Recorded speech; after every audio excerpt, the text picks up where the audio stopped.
rain fell in sheets as Marcus Whelan hunched over his drafting table. Blueprints spread beneath the yellow glow of his desk lamp.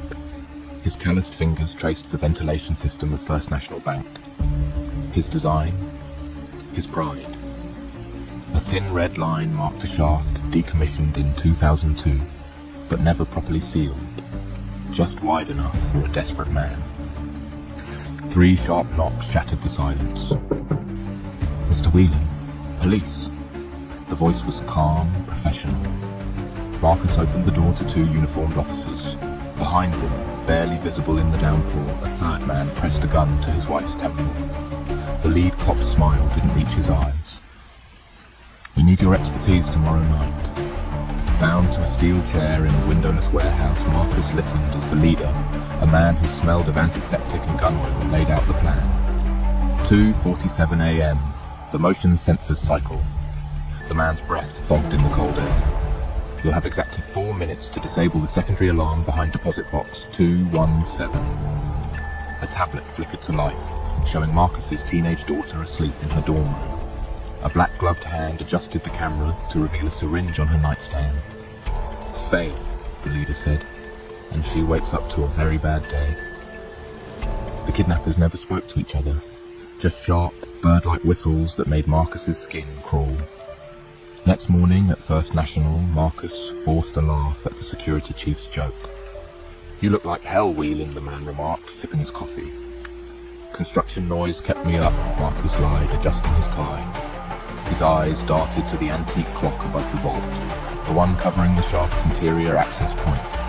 The hand seemed to move slower than usual. 2:46 a.m. The bank's overnight guard completed his rounds. Marcus counted the seconds until the man's flashlight disappeared around the corner. His fingers trembled as he entered his override code. The vault door hissed open. Just routine maintenance, he whispered to the empty hallway. The ventilation shaft was tighter than the blueprints showed. His shoulders scraped against rusted metal as he inched forward. Somewhere above, a pipe dripped methodically, each splash syncing with his pounding heartbeat. Marcus dropped into the vault and froze. Safe deposit boxes stood gaping, their contents shredded. In the center of the room, a single unmarked envelope. Inside, surveillance photos of bank executives meeting with known criminals, and a note in precise block letters. Burn this. Your family lives. The walkie-talkie on his belt crackled to life. All units, silent alarm triggered at First National. Not the kidnappers doing. Someone else had set him up. Sirens wailed in the distance as Marcus emerged through a service entrance. Across the street, a black sedan idled. The window rolled down just enough to reveal the kidnapper leader's cold eyes. Wrong move, architect, the man said. Now they'll think this was your idea. Tires screeched as police cruisers rounded the corner. The sedan melted into the storm. Marcus's pocket vibrated. A new message on the burner phone. You should have checked the ventilation plans more carefully. We left you a present.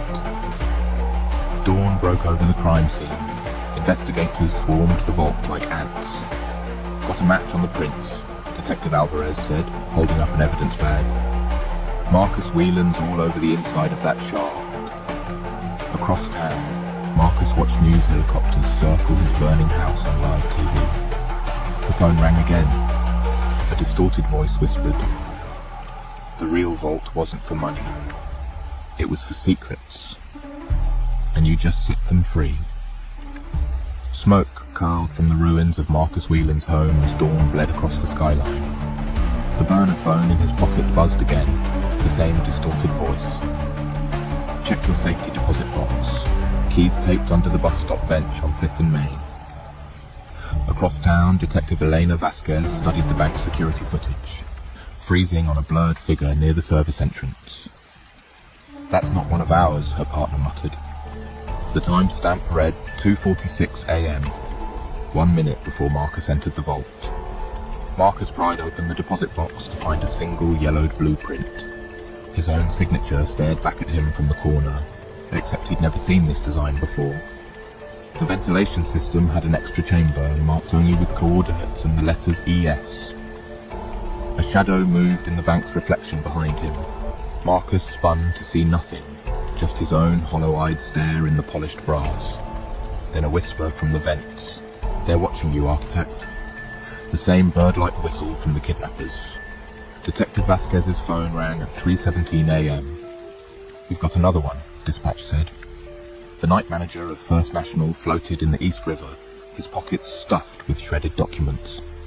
Vasquez turned over his wrist, a fresh tattoo of a clock with no hands. Marcus watched the news report from a motel bathroom, scrubbing vault dust from his nails.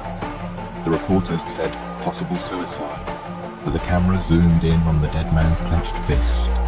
Between his fingers, a scrap of blueprint with Marcus's signature. "Bring the documents to Pier 17. Alone." The text came with a photo.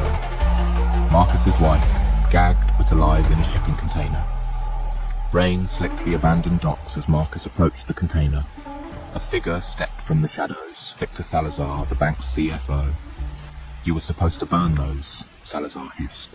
Behind him, two men dragged Marcus's wife forward. A gunshot cracked. Salazar collapsed. The kidnapper leader emerged from the fog, smoking pistol in hand. "We don't need him anymore," he said, kicking Salazar's body into the water. Then to Marcus, "Now you work for us.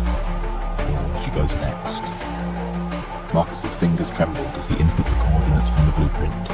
The GPS led to an abandoned subway tunnel beneath the bank. There, behind a false wall, stood a vault door with no keyhole, just a clock face. 2:47, whispered the kidnapper, pressing a gun to Marcus's temple. "Set the hands." The door groaned open, revealing stacks of safety deposit boxes, each labelled with a politician's name, a judge's, a cop's. The kidnapper laughed. This is what they were really protecting. Sirens wailed above them. Red laser sights danced across the kidnapper's chest. "NYPD, freeze." Vasquez's voice echoed through the tunnel. The kidnapper shoved Marcus forward. "You're the fall guy now, Architect." He tossed a familiar object, Marcus's own drafting pen, covered in fingerprints. Then he vanished into the tunnel's maze, whistling that same eerie tune.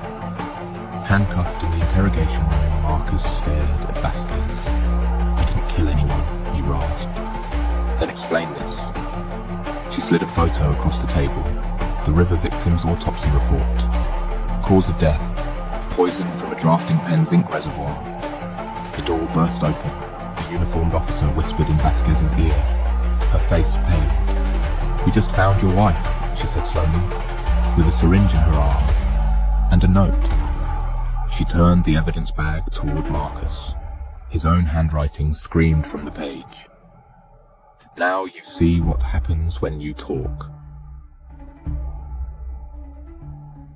Who really planted Marcus's pen at the murder? Is Marcus's wife alive or dead? The meaning of the ES initials on the blueprint. Detective Vasquez's hidden connection to the case. Kindly subscribe for a clue on the next part.